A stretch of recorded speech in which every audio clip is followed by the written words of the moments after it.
Pues bienvenidos a la clase de esta semana que toca hablar de anatomía del sistema nervioso. Vamos a ver un poquito de fisiología del mismo, ¿vale? Un poquito de cómo funciona y luego iremos viendo diferentes componentes, ¿vale? Nos centraremos en la anatomía. Entonces, os voy a hacer una pregunta. ¿Para qué sirve el sistema nervioso?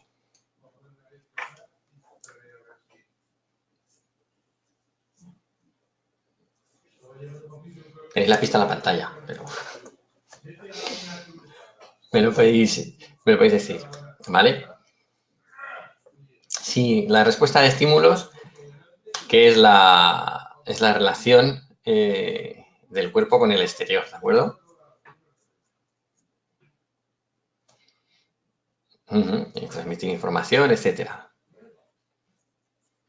Eso es. Manejar movimientos involuntarios e involuntarios, que lo que viene es controlar y regular el funcionamiento tanto de órganos como de sistemas, ¿de acuerdo? Lo tenéis ahí puesto más bonito, que es controlar y regular el funcionamiento de órganos y sistemas, coordinando la interrelación entre los mismos y regulando la relación con el exterior, ¿vale? Puede haber estímulos externos y puede haber estímulos internos. Para que sea más fácil de digerir, vamos a dividir el sistema nervioso. Bueno, el sistema nervioso realmente está dividido en el sistema nervioso central, que sería la parte donde se interpretan, donde se procesan los estímulos, ¿vale? Que sería el encéfalo y la médula espinal. Luego también los diseccionaremos un poquito para ver sus partes. Y el sistema nervioso periférico, ¿vale? Que sería el sistema nervioso que llega a todos los órganos, a todos los músculos, a la piel, ¿vale? A la parte periférica del organismo. Y aquí podemos dividir entre el sistema nervioso somático, ¿vale? Que sería el que usamos en todo momento. Cuando yo muevo los ojos, pues entraría el sistema nervioso somático, decido qué hacer, ¿de acuerdo? Y el sistema nervioso autónomo, que es el que trabaja por nosotros, ¿vale?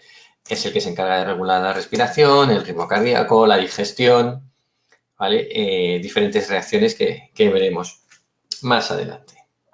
¿Vale? Hasta aquí fácil, ¿verdad? Nos sonaba por lo menos. Perfecto. El encéfalo lo podemos dividir en tres grandes partes, que sería cerebro, cerebelo y el tronco encefálico, cada una de ellas con una función diferente y que han ido evolucionando a la par que los animales, ¿de acuerdo? El tronco encefálico es la parte más arcaica, más antigua, el cerebelo apareció posteriormente y por último apareció el cerebro, ¿de acuerdo? Por eso en animales más antiguos, más relacionados con épocas pasadas, como por ejemplo los reptiles, los cocodrilos, su encéfalo va a estar principalmente representado por el tronco encefálico, ¿de acuerdo? Y en animales más evolucionados, pues como mamíferos, ¿vale? Van a estar más representados por la parte cerebral. De hecho, es lo que ha hecho esto ha contribuido a la, iba a decir supremacía, pero queda un poco raro, la palabra ha contribuido al éxito, ¿vale? De la distribución de los mamíferos por todo el planeta, ¿de acuerdo? Que tienen esas funciones extra que aporta el cerebro, ¿de acuerdo? Y luego, bueno, tenemos, aquí tenéis las diferentes partes, que me iba a saltar ya la médula espinal. Esto es una imagen, una disección, ¿verdad? Transversal de un cerebro. Estaríamos en la zona medial, en el centro, y os voy a ir dibujando. Yo os marco y vosotros me decís lo que creéis que es cada cosa, ¿de acuerdo? Esta coliflor que tenemos aquí, y digo coliflor para que os sirva de recordatorio mnemotécnico, ¿qué creéis que es? Perfecto, ¿vale? El cerebelo. El cerebelo. Pues ahora ya os marco esta otra parte de aquí, ¿de acuerdo? Que tenemos aquí, que sería el tronco encefálico. Perfecto. Pues ya nos queda esto, ¿vale? ¿Veis cómo se diferencian muy bien? Esto sería el cerebro, esta parte que tenemos aquí. Y dentro de cada una de ellas, voy a ver si lo puedo, marcar un poquito. Sí, se ve muy bien, esta disección es muy buena. Y no me acuerdo dónde la saqué. No sé si es de la Universidad Autónoma de Barcelona o de... no me acuerdo dónde la saqué. Es lo bueno que en las universidades tienen mucho material. Uy, en color no. Pero hay que perder mucho tiempo buscándolo, ¿de acuerdo? Vale, vamos a marcar cada una de ellas. No sé si se ha pintado bien, sí. Para los que a lo mejor no lo han visto bien al principio. Bueno, vamos a omitir esa parte. Y vamos a poner esto por aquí, ¿vale? Queda claro. Las tres partes que tenemos en el encéfalo, ¿sí? Perfecto. Pues vamos a continuar. A ver si quito la herramienta de dibujo. Y continuamos. Vale, aquí tenemos bien, un corte, bueno, antes he dicho transversal, pero longitudinal, este es un corte transversal, ¿vale? Donde tenemos más o menos, aquí se observa un par craneal, ¿vale? Veis aquí esta goma, que parece que es una goma elástica, esto es un par craneal, luego veremos lo que son los pares craneales. Y aquí se ve parte del tronco, ¿vale? Esto vendría a ser la imagen anterior, a ver si me deja ir hacia atrás. Vendría a ser un corte más o menos por aquí, ¿vale? Más o menos. Pues quizás un poquito más atrás. ¿De acuerdo?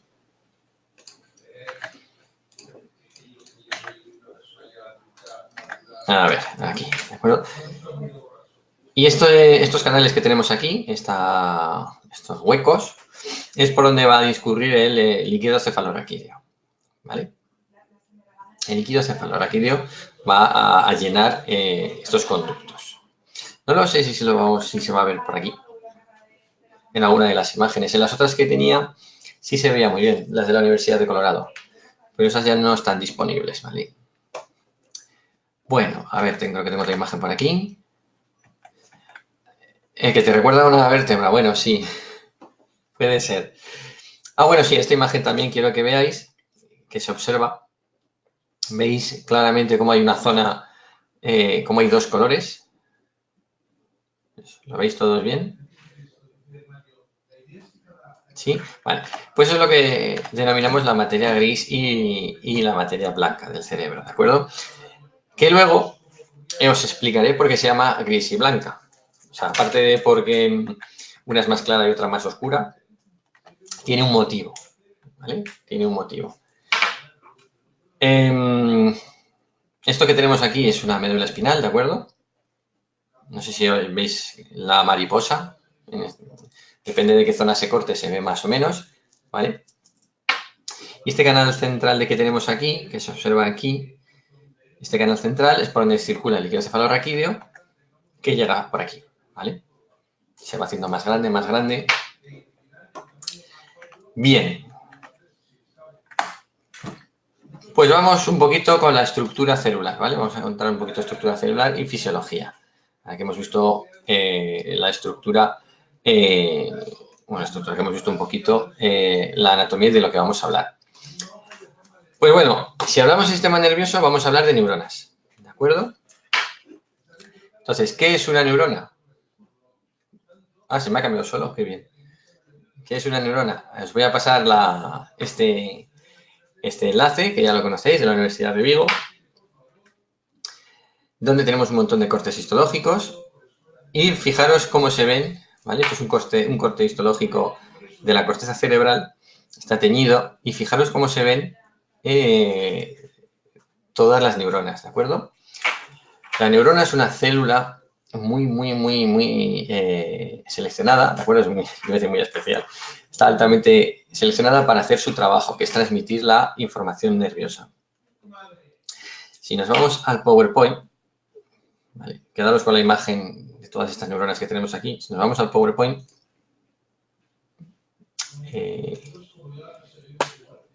perfecto, ¿vale? En ese esquemita que tenemos a la derecha, para que sea más fácil de entender, podemos ver sus partes.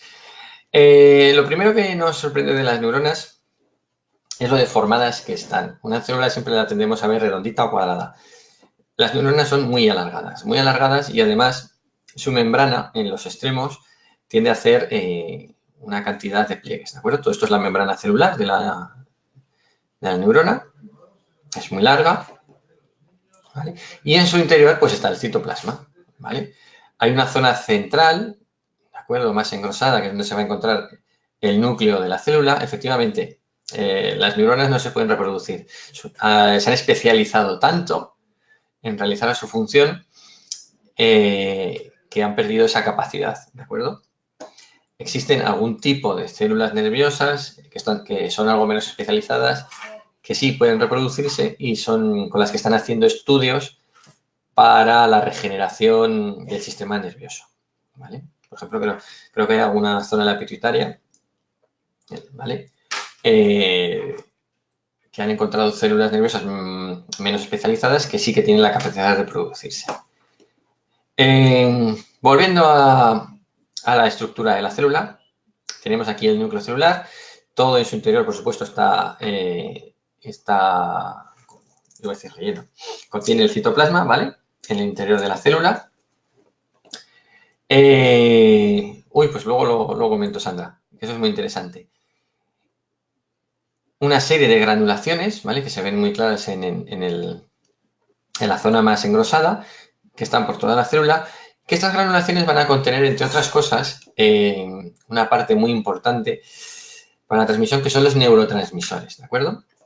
La información a través de la célula, de cada neurona, se transmite a través del axón, ¿de acuerdo? Que es una prolongación más larga que el resto. Y aquí la información se transmite por una modificación de los iones de la célula, sería una transmisión eléctrica, ¿vale? Por decirlo así, ¿vale? Se modifica el campo magnético, no, se modifica el potencial de membrana de la célula transmitiendo mensaje, ¿vale? Llega hasta el extremo del axón y en el extremo del axón está muy cerquita de la dendrita de otras células, de otras neuronas.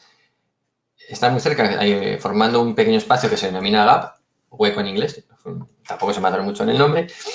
Y este pequeño espacio, ahí no se puede producir esta modificación del potencial de membrana para transmitir el mensaje, sino que se hace a través de los neurotransmisores. Entonces, las vacuolas, luego lo vamos a ver en imágenes, estas pequeñas granulaciones llegan hasta, están ya situadas, ¿vale? En el extremo del axón.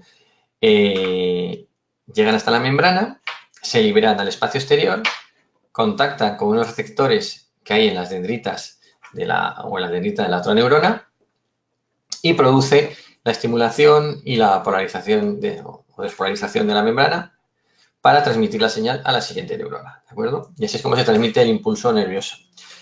Por dentro de cada neurona va a más velocidad y se ralentiza un poquito cuando tiene que pasar de neurona a neurona por este sistema de transmisión a través de neurotransmisores, ¿vale? Pensad que la modificación de los iones de la membrana es muy rápida, mientras que el que una vacuola llegue a la membrana, se abra, libere los neurotransmisores, viajen por ese espacio, que es muy pequeñito, pero sigue siendo un espacio hasta la siguiente membrana de la siguiente neurona, contacten con los receptores y se vuelva a transmitir por el interior de la neurona, ¿vale? Ahí se produce una reducción de la velocidad del impulso nervioso. Por eso, cuanto más grande es un animal, cuantas más neuronas hay en medio de la transmisión de un impulso, más despacio se mueve, por ejemplo, ¿vale? No se mueve igual un ratoncito que un elefante, ¿vale? La señal cuesta se aprecia, ¿vale? Se llega a apreciar esa disminución de la respuesta. Vale, pues ya hemos visto un poquito las diferencias de las neuronas. Como teníamos aquí, ¿se me ha cambiado esto solo? Sí, perfecto. ¿Veis? Ahí veis un montón de neuronas. Fijaros, los cuerpos, donde se encuentran los núcleos de las neuronas, las dendritas por un lado y por el otro el axón que va a comunicar con otras neuronas. Así se forma una red neuronal, ¿de acuerdo? Muy bien. Esto no se me ha cambiado. Ahora. ¿Qué más podemos encontrar en... Bueno, antes vamos a ver las imágenes de lo que os comentaba. ¿Vale? Esta es la neurona, este es su axón. Y este es el espacio, ¿de acuerdo? Este es el espacio que yo os comentaba. En la tinción anterior se ven negras perdón, en el corte histológico anterior se ven negras por el tipo de tinción que le han dado, ¿vale? Esto es lo que os comentaba. Llegan los gránulos que están en el interior, en el citoplasma, están por ahí flotando. Llegan a la membrana, se liberan al exterior, viajan por el espacio exterior, por el hueco este, por el gap, y contactan con los receptores de la siguiente neurona. Y así se va transmitiendo. Aquí tenemos lo mismo, lo que os comentaba. ¿Vale? Llegan los transmisores, en este caso el neurotransmisor es acetilcolina, ¿vale? Uno de los neurotransmisores que hay. Llegan, contactan con los receptores de la siguiente neurona y desencadenan el potencial de acción crecial, el potencial de membrana. En este caso, esto es una placa motora y va a producir la contracción de un músculo, ¿vale? Esto es una neurona motora. En vez de acabar en otra neurona para transmitir el mensaje, acaba en una fibra muscular. ¿Vale? Pero es lo mismo. A ver, yo quería hablaros de la neuroglía, que no sé si la veremos en la otra imagen. Dame un segundito. Aquí. Sí, aquí lo vamos a ver. Alrededor en el tejido nervioso no solo hay, lo estáis viendo, ¿verdad? Estas dos tinciones, sí. No solo tenemos neuronas, hay otras células alrededor que se encargan de dar estructura, ¿vale?, al tejido nervioso y a la vez son las que se van a encargar de nutrir a las neuronas. Las neuronas, además de perder su capacidad reproductiva, de multiplicarse, ¿verdad?, han perdido también la capacidad de nutrirse por sí solas. Entonces, las células de alrededor les van a proporcionar el alimento necesario, ¿vale?, para que realicen su metabolismo. Eso es lo que es la neuroglía.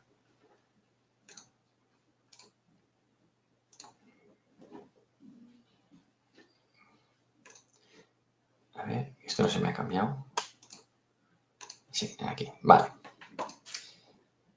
Como os decía, la sustancia blanca. No sé si esta imagen o esta. Bueno, vamos a empezar por esto y os lo digo.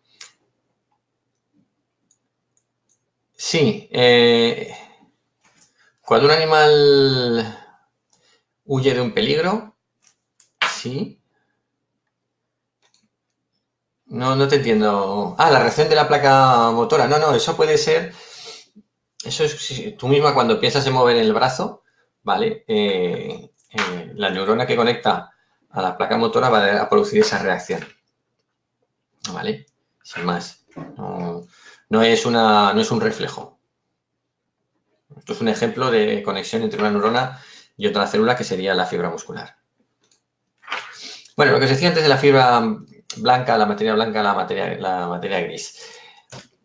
La parte que está compuesta por las fibras nerviosas, ¿vale?, los axones, y por el tejido neuroglial, este que hemos comentado que soporta a la neurona, es de color blanco. ¿Por qué? Porque los axones, como vemos en esta otra imagen, están recubiertos por la mielina, y la mielina es blanca, ¿vale? Entonces, al ser la mielina blanca, la sustancia blanca donde se encuentran principalmente las fibras nerviosas es blanca, es blanquecina. Y la parte de la sustancia gris, donde se van a encontrar los núcleos de las neuronas, y fibras nerviosas, que también existen un tipo de fibras nerviosas que no tienen mielina, también vamos a notarlas aquí, ¿de acuerdo? Entonces, como hay menos mielina, es un color grisáceo. Y esto siempre estamos hablando de tejido fresco, ¿vale? El tejido que hemos visto antes, la disección que hemos visto antes, que está conservada, tiene un color amarillento, pero se seguía observando claramente estas diferencias de color, ¿vale? Y de hecho, en esta imagen de aquí, a ver si dónde la tengo, en esta imagen de aquí se veían claras, a ver, para que lo veáis, ¿vale? Uy, ya lo estabais viendo, perdonadme. Vale, se veía claras la diferencia de color, ¿vale? Esta zona de aquí tiene un color diferente, que es donde se encuentran principalmente los núcleos neuronales. Y por donde van los axones, pues tenemos otro color, ¿vale? Esto es por la mielina.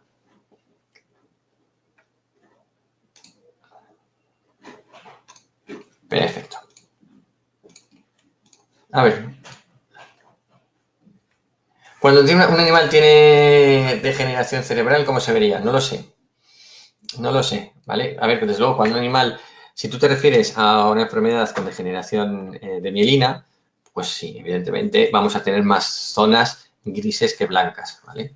Enfermedades que se pierde la mielina, como por ejemplo el Alzheimer, ¿vale? Es un problema de desmielinización de las neuronas. Vale, continúo. Lo que os comentaba. Esta vaina de mielina que recubre las neuronas, ¿vale? El axón, no es una sustancia que está ahí pegada. Son células, ¿de acuerdo? Son células que contienen en su interior, en el citoplasma, mielina. Pero estas células lo que hacen es rodear, ¿vale? Rodean el axón y entonces le proporcionan lo que se denomina, entre comillas, la vaina de mielina. Pero no es una sustancia en sí misma, sino que está contenida en unas células que rodean el axón de la neurona. Y si son células neuronales del sistema nervioso central, se colocan, como veis aquí, ¿de acuerdo? Una detrás de otra, una célula, otra célula, otra célula, rellenas de mielina, estos se denominan oligodendrocitos, y si es una sola célula grande, muy grande, muy grande, que envuelve el axón, es una célula de Schwann y estas se encuentran en las neuronas del sistema nervioso periférico, ¿vale? Entonces, hay dos tipos de células que nos van a proporcionar la vaina de mielina. Luego, además, dentro de la neuroglía, que vamos a encontrar estas células que tienen así forma estrellada. Bueno, esta tiene forma estrellada, esta también, esta tiene forma de churro, más bien. Bueno, pues, cuando haces un corte histológico, como queda, son los astrocitos, que son lo que os comentaba antes, que daban el apoyo metabólico y estructura al tejido nervioso central. Luego, además, también tenemos unas células inmunitarias, que son la microglía, que serían como los macrófagos del sistema nervioso central. Las células epididimarias son unas células que están, ¿os acordáis esos huecos vacíos que teníamos en el encéfalo, que es por donde circulaba el ciliquio cefalorraquídeo? Pues hay unas células que tienen cilios, tienen pelitos, que están colocadas en toda la parte que rodea ese hueco, que con su movimiento del cilio producen la circulación del líquido cefalorraquídeo, ¿vale? Luego, bueno, hay una serie de células satélite que también sirven de soporte, ¿vale? Como los astrocitos en el sistema nervioso periférico. ¿Sí? Las células que rodean el axón, sí, tenemos la microglía y las células de Schwann, ¿vale? Y las células de Schwann. Estas células son las que después sirven. La mielina lo que favorece es la transmisión del impulso nervioso dentro de la neurona, ¿vale? Si nos ponemos un ejemplo de un cable eléctrico, la parte de cobre de dentro del cable sería el axón, por donde circula esta diferencia de potencial de membrana, y la parte exterior de plástico que rodea el cable para que no nos dé rampa serían las células de mielina, ¿vale? Las de Schwann o la microglía. Si falta este cable, si falta esta envoltura de plástica o en la metáfora, o lo que sería la mielina, lo que ocurre es que ese potencial de acción se diluye y el impulso nervioso viaja peor, ¿vale? Es como si tenéis el cable pelado, lo tenéis apoyado en una mesa metálica y entonces, pues bueno, evidentemente pues hay cortocircuitos, etcétera, etcétera, ¿vale? Eso es por poneros un símil. Y sí, los macrófagos son células del sistema inmune que se encargan de fagocitar, ¿vale? De comerse, de fagocitar células en mal estado, en el caso principalmente va a ser lo que va a ocurrir en el sistema nervioso central, o agregaciones de anticuerpos y antígenos, ¿vale? ¿Sí? ¿Claro? ¿Hasta aquí? Me queda una pregunta. Sandra, ¿a ti te quedó claro? No lo sé, Ángela, no. La parte del cerebro que tiene que ver con la epilepsia no lo controlo. Sí, sí, efectivamente, sin el que falle la vaina de mielina, tiene relación con enfermedades como el Alzheimer y el Parkinson. Por ejemplo, el Parkinson sería el cortocircuito del que hablábamos, ¿vale? El Parkinson, al no haber vaina de mielina, la transmisión de la señal nerviosa es deficiente, no se transmite bien, no es nítida, entonces se producen estos temblores, ¿vale? Eso es lo que ocurriría en el Parkinson. Lo desconozco si hay algún sistema. El cuerpo por sí solo no tiene un sistema de regeneración de mielina, ¿vale? No sé si con alguno de los tratamientos que existen para estas enfermedades se minimiza o se produce algo de regeneración. No lo sé. Eso ya estamos entrando en un campo mucho más complejo, ¿vale? Continúo. Vamos a meternos con el encéfalo, sus estructuras, ¿vale? Antes hablamos del tronco encefálico, del cerebelo y del cerebro, pero estos a su vez tienen diferentes partes y cada una de estas partes además tiene diferentes funciones. Como os dije al principio, el tronco encefálico es más arcaico, más antiguo, con lo cual hemos de pensar ya que va a estar relacionado o altamente relacionado con las funciones más básicas, ¿de acuerdo? Como respirar, por ejemplo, ¿vale?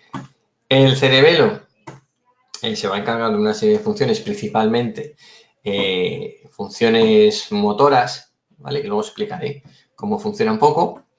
Y el cerebro, pues, bueno, se encarga de múltiples funciones que también veremos adelante. El tronco encefálico tiene tiene dos partes, perdón, el rompencéfalo y el mesencéfalo.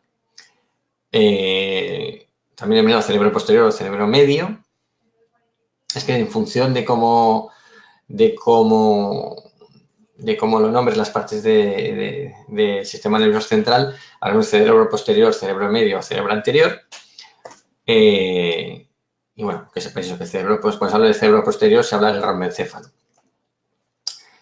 Y este contiene a su vez el bulbo raquídeo, ¿vale? Que va a dar luego la médula oblonga, que va a continuar con la médula espinal, y el puente, ¿de acuerdo? Que es el engrosamiento ya que va a comunicar con el mesencéfalo. Pero bueno, otra parte es el mesencéfalo. Adherido entre ambos estaría el cerebelo. Y luego tendríamos el prosencéfalo o auténtico encéfalo, que sería el cerebro o cerebro anterior, ¿vale? Y este a su vez está compuesto por el diencéfalo y el telencéfalo. En el diencéfalo encontramos partes muy importantes como el tálamo, el hipotálamo y la hipófisis, la epífisis. Luego también tenemos la hipófisis. Y en el telencéfalo tenemos el subpalio y el palio, ¿vale? Que son las partes sobre todo el palio, de la corteza cerebral. ¿Veis? Seguido en orden desde lo más antiguo a lo más moderno. Entonces los mamíferos van a tener un palio muy desarrollado y los animales menos evolucionados van a tener un tronco encefálico más predominante, ¿de acuerdo? En el encéfalo. ¿Sí? ¿Me habéis seguido hasta aquí? Son unos nombres complejos, ¿vale? Sí, eso es, se ralentizan con la medicación, pero no se produce una regeneración nueva con la medicación. Es lo que me sonaba a mí, pero no estoy seguro. No estaba seguro, vamos.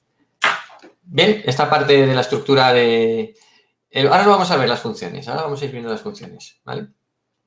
Este sería el cerebro que hemos visto en la imagen en la disección, pues bueno, sería el esquema, ¿vale? Entonces tendríamos el cerebelo, el encéfalo posterior, ¿vale? Lo recordáis aquí, donde tenemos el rombencéfalo y el mesencéfalo. Aquí donde pone el telencéfalo, esto hay que cambiarlo, ¿vale? Esto es mesen. Uy, qué bien estoy escribiendo, ¿vale? Ahí pone mesen. Es que el ratón no está colaborando en nada. ¿Vale? Eso es el mesencéfalo, el diencéfalo y el telencéfalo. Y la parte más externa, ¿vale? La parte más externa, el palio, que es la corteza cerebral.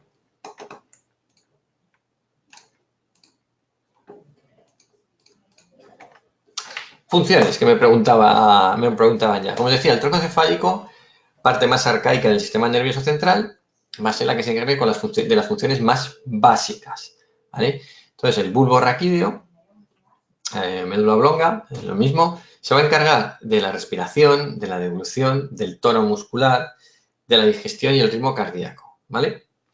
Y el puente ombetoencéfalo, el nivel de atención, control motor, control del movimiento ocular, conciencia y sueño, ¿vale?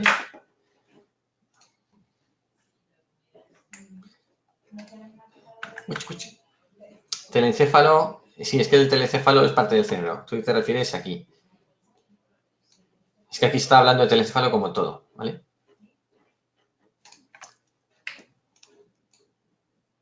Continúo. El cerebelo. Fijaros que antes os he dicho que se encargaba de la locomoción, ¿vale? A través del cerebelo vamos a aprender la realización de movimientos precisos, las posturas corporales, el equilibrio y modulación de movimientos. El cerebelo aprende, es decir, el cerebelo también hace movimientos automáticos por nosotros. ¿Y qué es un movimiento automático? Andar. Tú no vas pensando, pongo un pie delante, luego el otro, luego un pie delante, luego el otro. No. Esto lo hemos hecho todos cuando éramos muy pequeños, sí que lo pensábamos, ¿vale? Pero el cerebro ha aprendido y nosotros cuando pensamos en andar, toda la coordinación del movimiento de andar la hace el cerebelo, ¿vale? No lo hacemos a través del cerebro. Aunque decidir si andamos o no lo hacemos nosotros, ¿vale? Efectivamente, la propiocepción tiene que ver también con el cerebelo, ¿vale? Cuando hablamos de funciones, es donde se van a procesar, ¿de acuerdo? Los datos. Luego, lo que serían los sensores de toda esta información, que se van a encontrar en los músculos, en la piel, en los diferentes órganos de los sentidos, ¿vale? No lo estamos metiendo aquí, ¿vale? Aquí estamos donde se va a procesar ese tipo de información, ¿sí? Vale.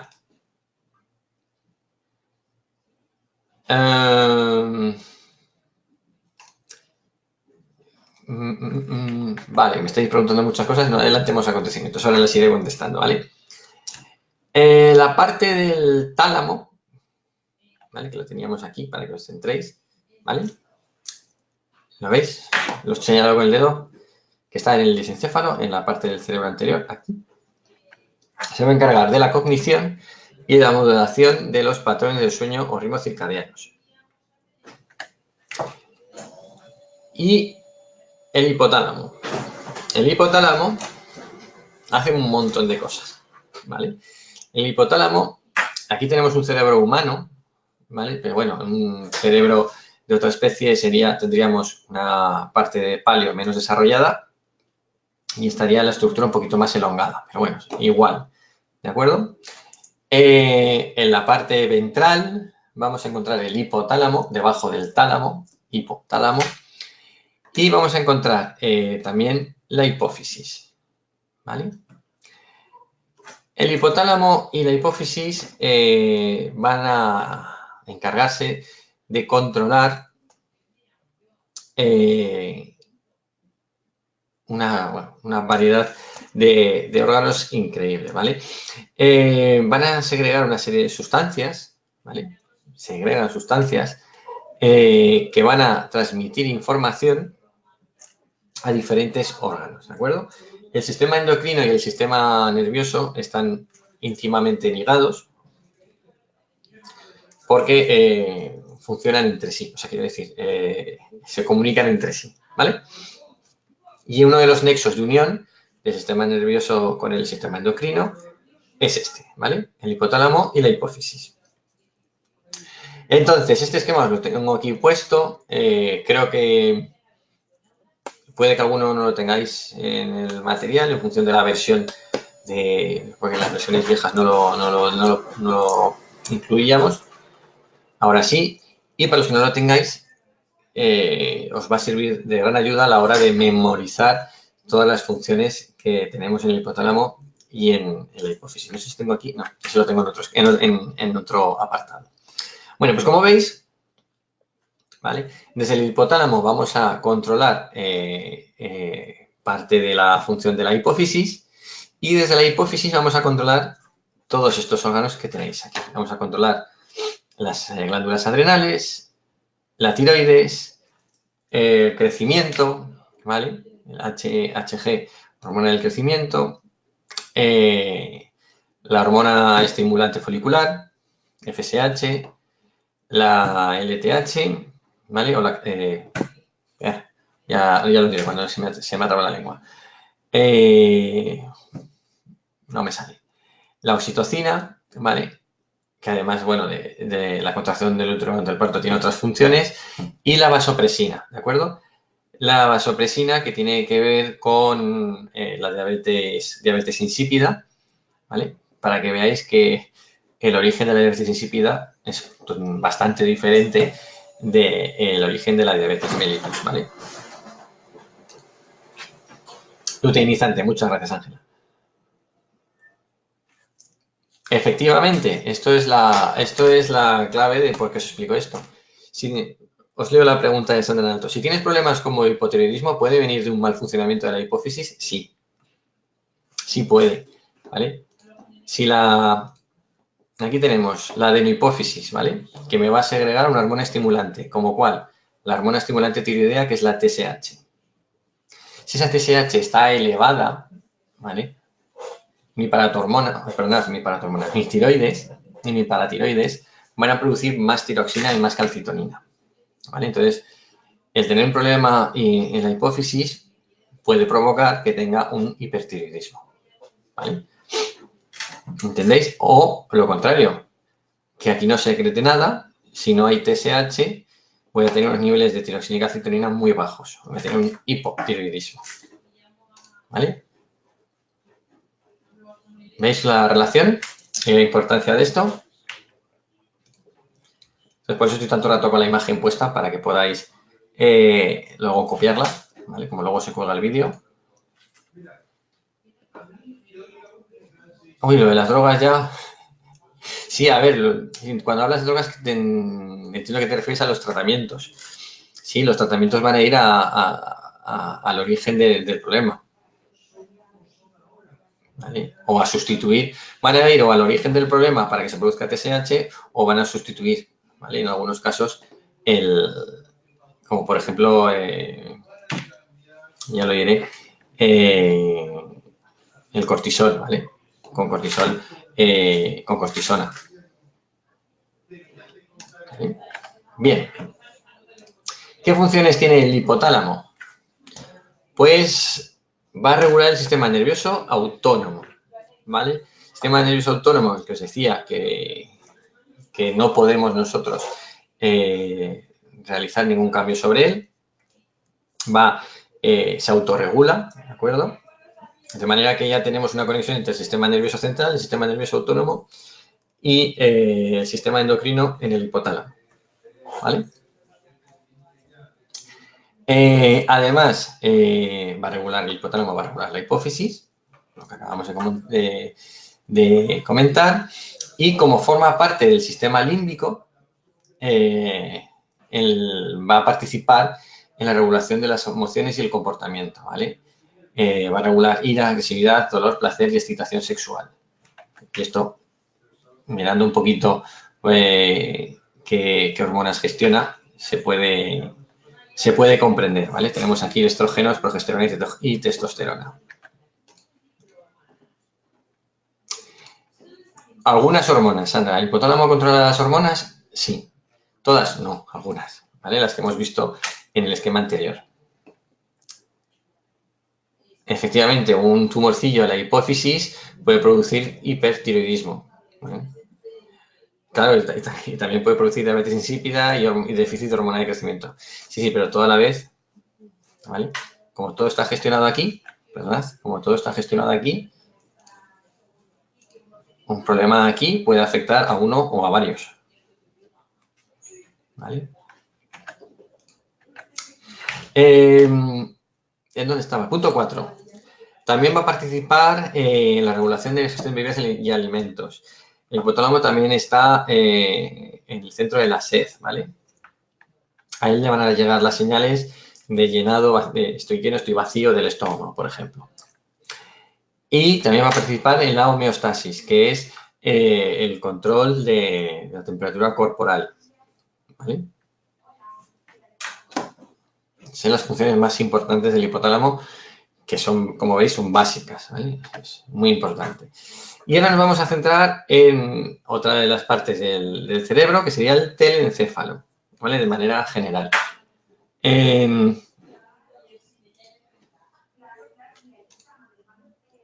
Sí, a ver, también el hipotiroidismo, más que el hipertiroidismo es más difícil, pero el hipotiroidismo sí que puede venir por un problema de mala alimentación.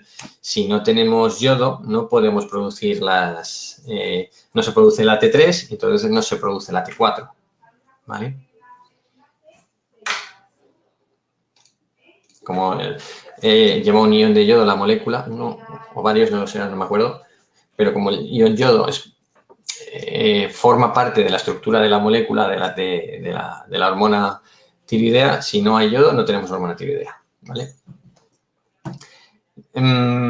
Estaba yo con el telencéfalo, ¿vale? Aquí tenemos un pequeño esquema, vamos a ir recordando por orden. Teníamos la médula espinal, que la hemos dejado un poquito de lado a la pobre, que va a comunicar el sistema nervioso central con el sistema nervioso periférico, ¿vale?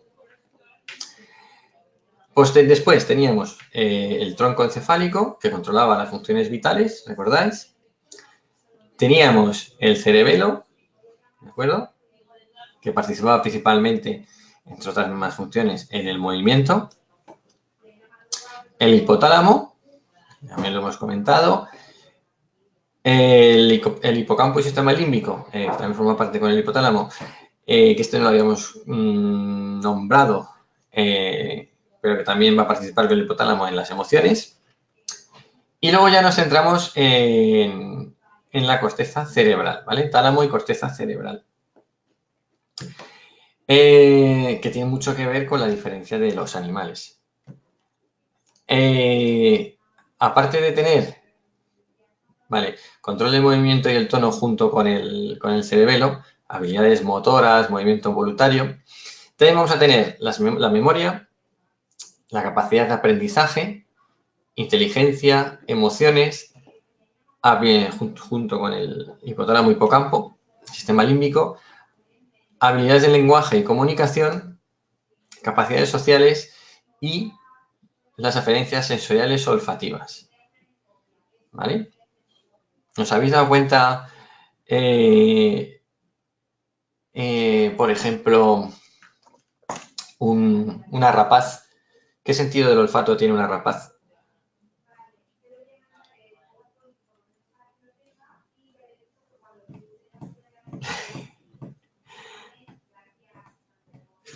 O cualquier ave, ¿vale? ¿Os he pillado con la pregunta? ¿No sabéis el olfato de las aves? ¿Tienen mucho o poco?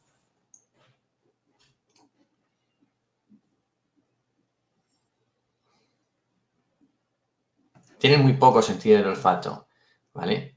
Tienen muy poquito sentido del olfato. Otras especies, los peces, los reptiles, ¿vale? Tienen sensores que pueden ser específicos para tipos de moléculas, pero el olfato, como lo conocemos en los mamíferos, sobre todo en el lobo, bueno, en mamíferos cazadores, es muy diferente, ¿vale? El olfato, como lo conocemos, va altamente desarrollado al desarrollo del telencéfalo. ¿vale? Las serpientes, ¿cómo captan cómo captan los olores? Bueno, los olores no. ¿Cómo captan las moléculas de lo que quieren detectar? Por la lengua, ¿vale? Por la lengua. La lengua puede captar un tipo de moléculas, ¿vale? No es el sentido del olfato que tenemos nosotros. En las aves tienen muy desarrollado el sentido del olfato, del olfato. Las aves muy desarrollado el sentido de la vista, ¿vale? Sobre todo las aves cazadoras.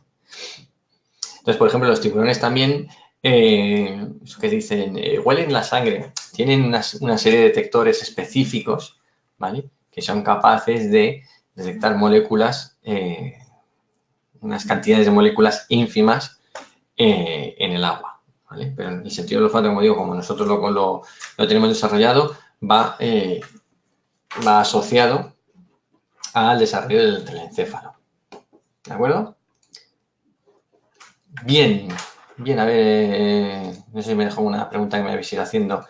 Con esto, vale, emociones, dolor, amor, alegría, etcétera, etcétera, el límbico, ¿vale? Sí, el sistema límbico es una combinación de varias partes del cerebro que entre todos ellos pues van a participar, incluido el telencéfalo, van a participar en las emociones, memoria, aprendizaje, ¿vale? No es una parte aislada del cerebro que se encargue de eso, son una serie de estructuras. Bien. Pues del cerebro del cerebro y al cerebro tiene que entrar y salir la información, ¿de acuerdo? ¿Y cómo sale la información? Pues bueno, principalmente del tronco encefálico salen 10 de los 12 pares craneales que existen. ¿Qué son los pares craneales? Son parejas porque son simétricas por ambos lados, izquierda y derecha, lateral y lateral, de fibras nerviosas para enviar y recibir la información, ¿de acuerdo? Entonces tenemos 12, cada uno con su nombre. Tenemos el oculomotor, troclear, trigémino, abducente, facial, vestíbulo cloacal, glosofaríngeo, vago accesorio y hipogloso. ¿Vale? El oculomotor, pues, como su nombre indica, mueve los ojos y los párpados y contrae las pupilas. Ya que os dé una pista, con lo que luego os explicaré.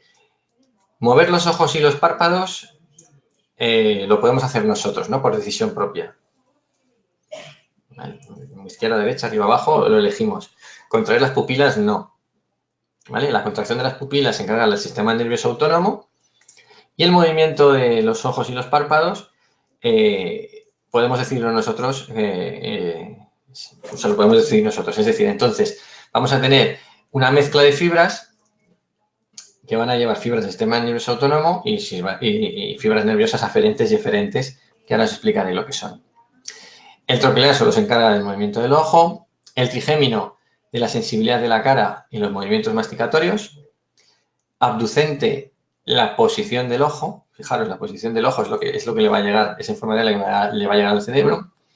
Facial se va a encargar de los movimientos de músculos faciales y a través de la parte parasimpática del sistema nervioso autónomo, que luego os explicaré, va a controlar las glándulas salivares y lacrimales. Nosotros no decidimos cuándo salivar, ¿vale? Salivamos cuando tenemos comida, eso no lo decimos nosotros. El vestíbulo coclear, que se va a encargar del sentido del oído y el equilibrio, ¿vale? Es vestíbulo y coclear, parte internas del oído interno, oído de equilibrio. Glosofaríngeo, ya que os suene algo que tenga que ver con la boca, ¿vale? Glándulas salivares y colabora la deglución y el gusto. El gusto lo tenemos en la lengua. De ahí lo de gloso. Gloso tiene que ver con la lengua. El nervio vago, seguro que os sonará muchísimo. Este es un nervio parasimpático que se va a encargar de vísceras torácicas abdominales, ¿vale? Aquí el del nervio vago tiene que ver con el hipo, con el frénico recurrente, luego os lo contaré. El accesorio que va a inervar el cuello y el hipogloso que se encarga de mover la lengua, ¿vale? O de transmitir la información aferente y deferente para mover la lengua.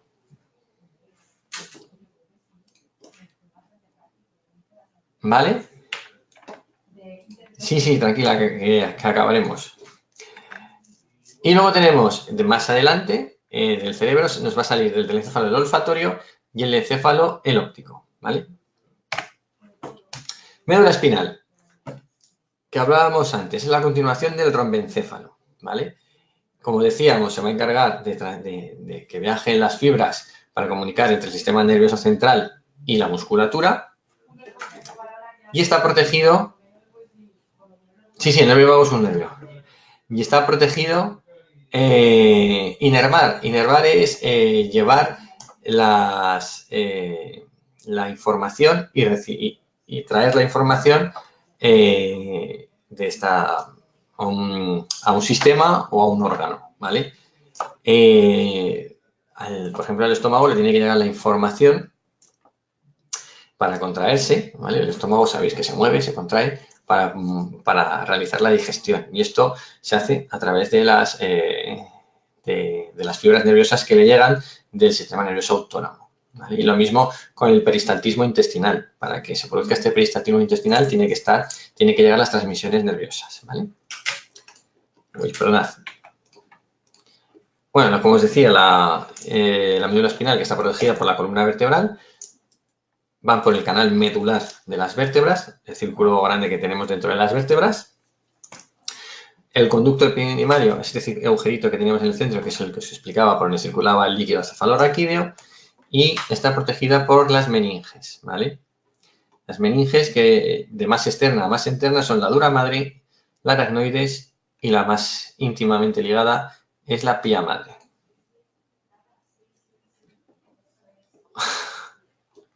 Mira, lo voy a pegar. A ver si me deja.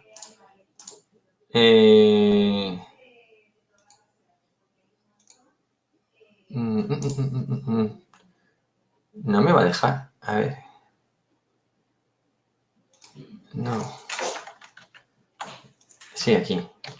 ¿Vale? Nuestra compañera Sara nos da esta regla mnemotécnica para que os aprendáis los pares craneales. ¿Vale? Ya sabéis que cada palabra tiene relación con la palabra de cada par craneal.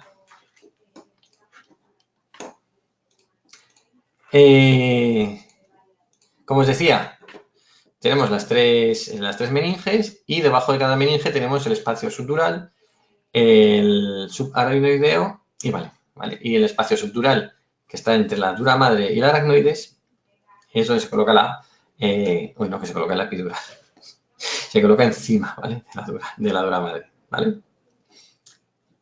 Que es donde se colocaría la epidural, ¿vale? Que tiene que ver con las meninges. Epi por encima de la dura madre. Bien, continúo.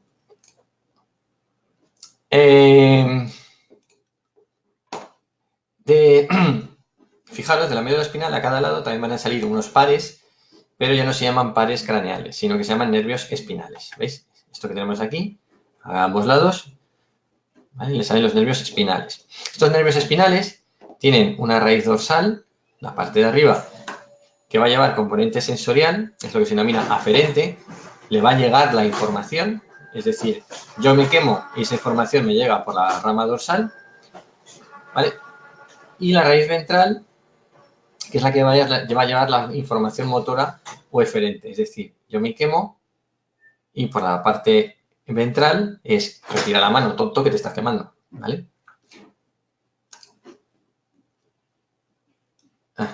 Pues espera que os copio esto también, ya que... ¿Vale? Eso para que lo saquéis más fácil, la regla mnemotécnica que ha pasado antes Sara. Estos nervios espinales salen por los forámenes intervertebrales, alguna vez los hemos visto, ¿de acuerdo? Y es los que se pueden pinzar, ¿vale?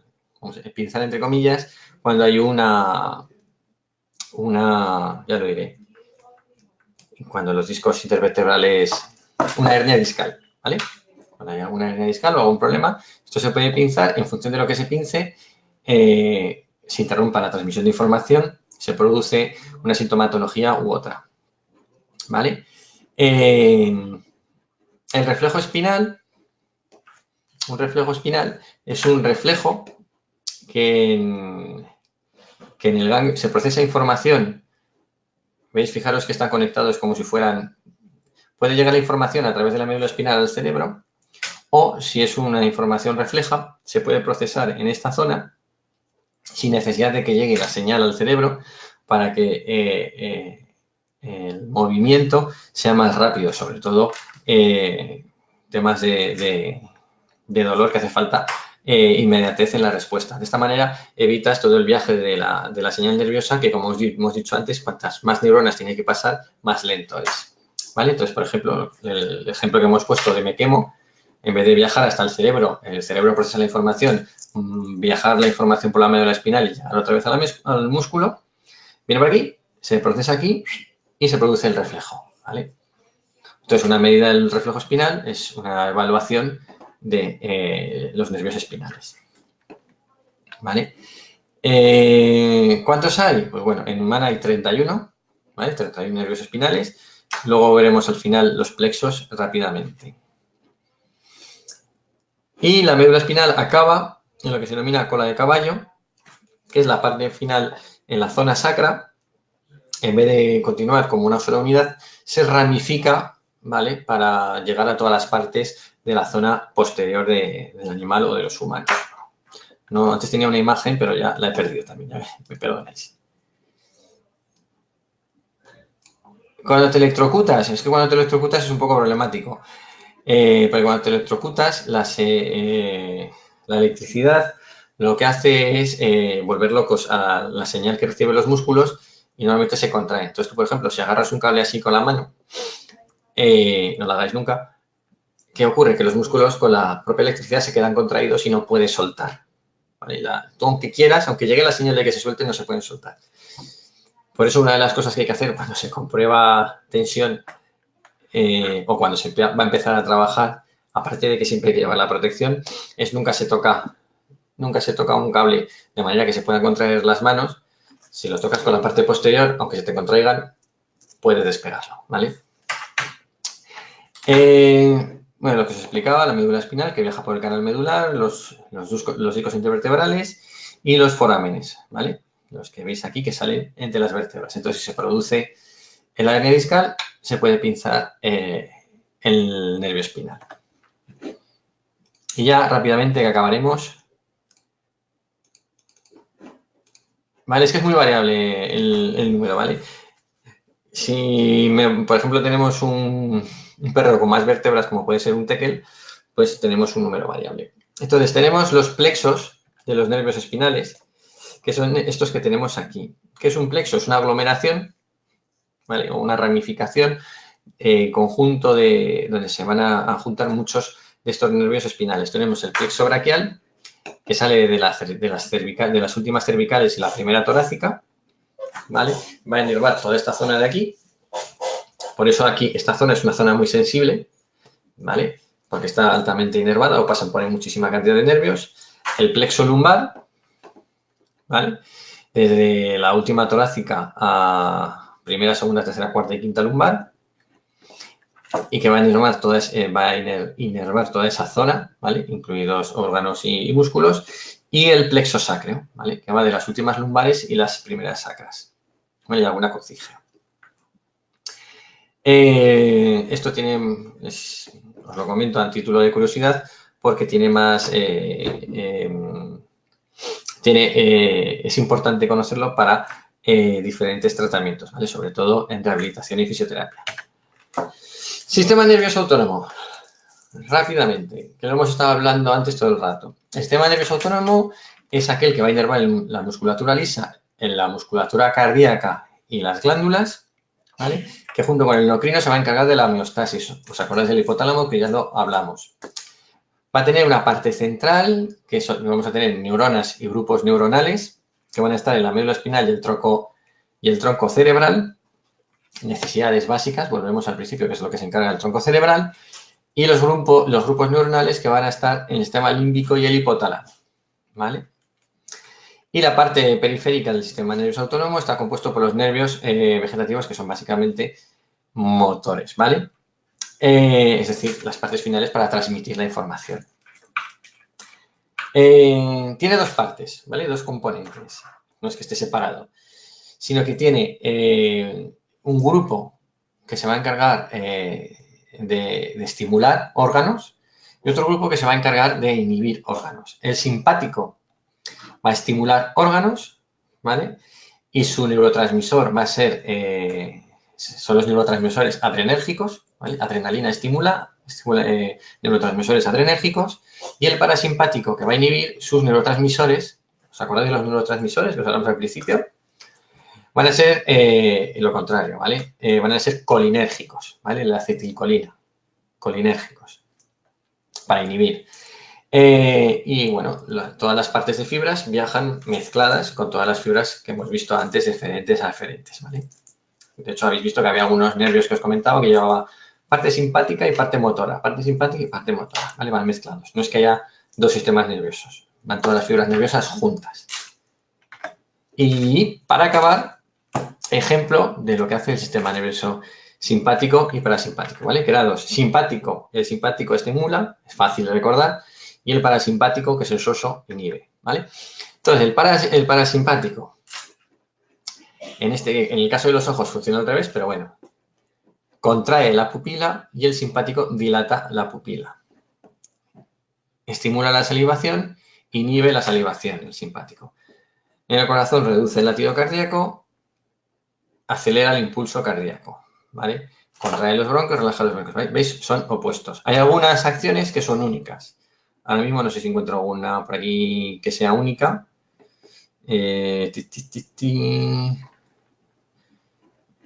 Bueno, ahora no encuentro ninguna única, pero bueno. Hay acciones que solo pueden tener una, es o sí o no, entonces solamente actúa una de las dos partes, ¿vale? Y hasta aquí, ¿vale? Quiero ir un poquito más rápido porque si no me vais a echar la bronca. Vale, entonces, preguntas que tenemos. Si los beagles tienen más vértebras, ¿cómo los tenéis? No lo sé, no me sé todas las vértebras de todas las razas, ¿vale? Me he ido a un ejemplo extremo. No me suena, ¿vale? No lo creo. Yo creo que un beagle es un perro en ese sentido normal, ¿vale? Los perros, gatos y simios que tienen la cola fracturada, sí, pueden provocar problemas con el sistema nervioso, sí, pueden tenerlo. Por eso es muy importante, primero, que no se corte la cola, que ya sabéis que está prohibido. Y segundo, cuando hay que hacerlo por algún traumatismo o la causa que provoque esa necesidad, hay que tener mucho cuidado el punto donde se va a cortar, ¿vale? Y por supuesto cerrar los vasos. No es tan sencillo como coger y cortar, ¿vale? Se pueden producir infecciones graves y alteraciones graves. Sí, el riñón, vale, el riñón, la estimulación de las adrenales sería única, ¿vale? El simpático estimula las adrenales. ¿Por qué? Porque las adrenales, ¿vale? Son las que van a producir la adrenalina, las que van a producir el cortisol y son las que van a actuar en situaciones de emergencia, ¿vale? Entonces, hay una situación de emergencia, actúa el simpático, estimula el cortisol y sales corriendo como una bala, ¿vale? Pues la regla de mnemotécnica se lo agradecéis a Sara, que es la que nos la ha dado. No, la cola no cuenta como... No entraría dentro, ¿vale?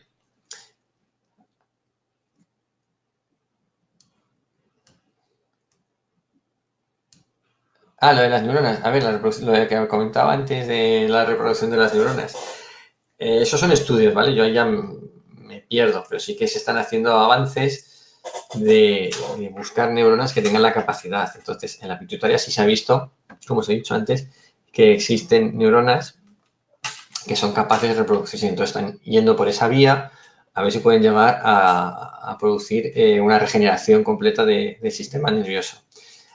No sé cómo va los estudios. De momento.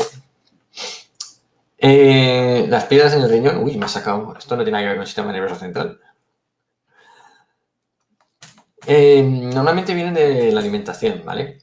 Normalmente vienen de la alimentación. También un animal con infecciones de orina recurrentes también va a ser más propenso a tener piedras. ¿Vale? Pero en principio es alimentación, como en humano. Sí, no. A ver, los caballos realmente tienen una cola muy cortita y luego todo el resto es pelo, ¿vale? Entonces, si la parte de las coccigeas que tenemos, ¿vale? Lumbares, sacras, coccigeas. La parte de las coccigeas hay que amputarla y no se hace correctamente, también puede provocar algún problema.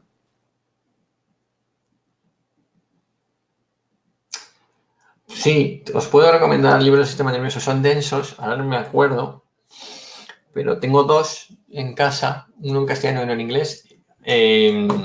Pedírmelo por mensajería y así os copio el título y el autor, porque no me acuerdo, y la editorial, porque si no, no lo encontraréis.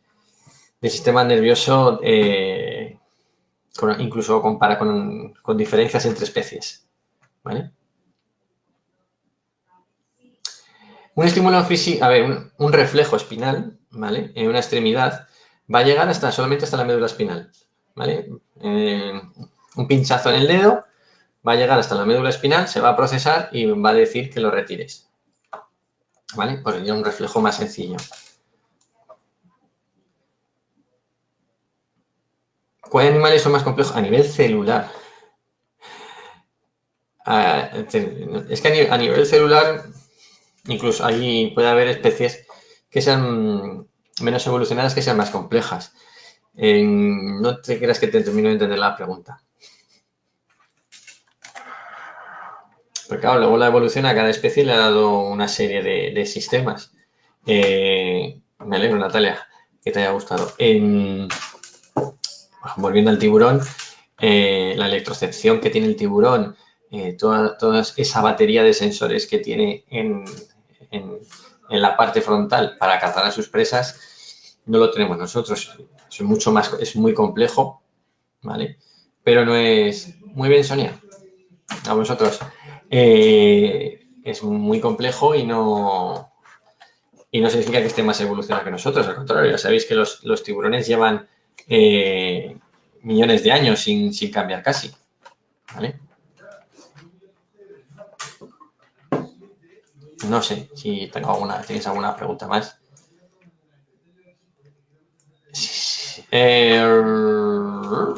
Pues a Yolanda o a Diana, a quien quieras que me lo reenvíen a mí, no te preocupes. Muchas gracias, Diana. Pues nada, si no tenéis más preguntas, me despido y os veo próximamente, ¿de acuerdo? Bueno, vale, que tengo la de Sandra. Si tienen más problemas los reptiles o los felinos... de problemas neurológicos. Normalmente problemas neurológicos siempre van a tener más los mamíferos, ¿vale? Siempre van a tener más los mamíferos. Pero bueno, se da el caso de iguanas con problemas neurológicos. Sobre todo de movilidad. Pues dame un segundo, porque en este ordenador no sé si tengo esos enlaces. Este sí. Este sí. Que os dije que lo pasaba y se me ha olvidado. Ahí lo tienes. ¿Vale? Pues muy bien, muchas gracias a todos y ahora sí que me despido. ¿Vale?